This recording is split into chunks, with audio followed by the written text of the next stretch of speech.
So this is just showing you that it's going up with time.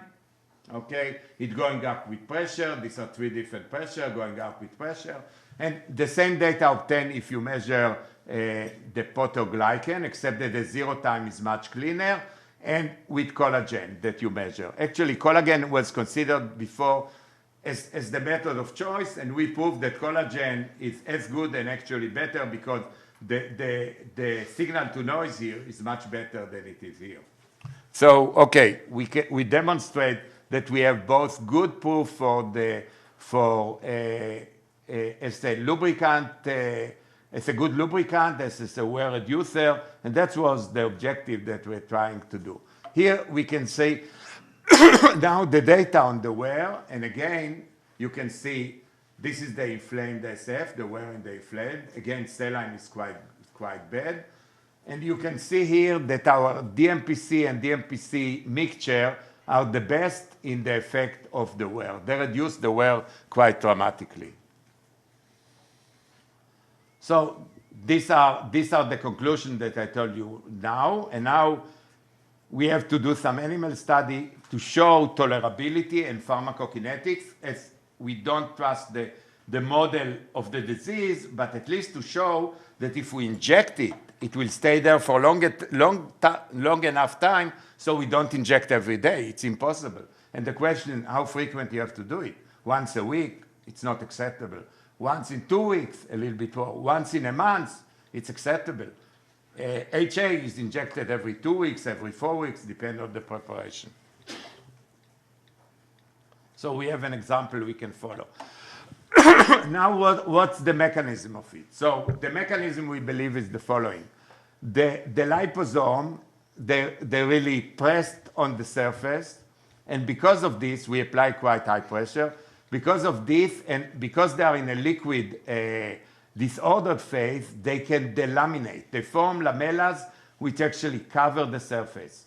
And most of the lipid remain as a reservoir. Now, what we have, the question is what happened next. Do we have an hydrophobic lubrication like you have in your car, the oil, what the oil is doing to your car? And this will be then the friction plane. Now, this is wrong. Thermodynamically, it cannot be because all this is exposed to water. And hydrophobic regions cannot expose to water because of the second law of thermodynamics. So we have to assume another model. I'm finishing, yeah. And this is actually the model that each of the cartilage sides, each of the cartilage surfaces is getting coated with a bilayer of lipid by this mechanism. And in between this, there is a lot of water. And this water are responsible for the low friction that we get. Because the water act like a nano bearing balls. On this, there is a good sliding that can happen. And this theory was developed by Jacob Klein in the Weizmann Institute. For other systems altogether, we just apply it here to the cartilage situation. We have a lot of water bound. You can see every head group has in the first layer 10 to 12 water molecules that are strongly attached, and they really can move together with the head group without dissociate. And they are the ones that allow the good friction, the low friction of the system. So we have an IP on this needless to say, and we did a toxicology. We show also that even after 28 days, we still have more than 1% at the injection site attached to the cartilage, which is a very large amount. And because of this, we expect that this effect will remain for a very long time, although we have to prove it. This just shows what I told you, that a lot is remain on the site. And this shows you that actually the toxicology profile of the product is pretty good. And I think this is our development program.